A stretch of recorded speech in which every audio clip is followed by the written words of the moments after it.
Greetings mga migs, papakita ko sa inyo ang laman nitong ating spiritual warfare kit. So ito po ay exercise salt, blessed po sa simbahan. Ito po ay holy water.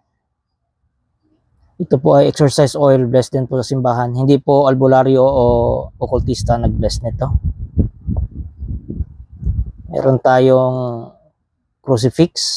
Kung maka-encounter kayo ng nasapian, meron tayong miraculous medal. So kung may tinutulungan kayo at dala-dala nyo yung anak nyo, so kung ayaw nyong madamay o ma-retaliate yung kapamilya nyo, ipasuot nyo ito. Protection po ito.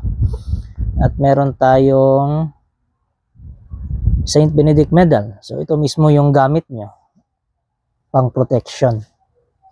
Konting pasilip lang during sa blessing ng ating mga gamit. So ayan po, kung gusto nyo magkaroon ng ganito, message lang kayo sa aking FB page na Buhay na Salita TV. Yun lang po. Thank you.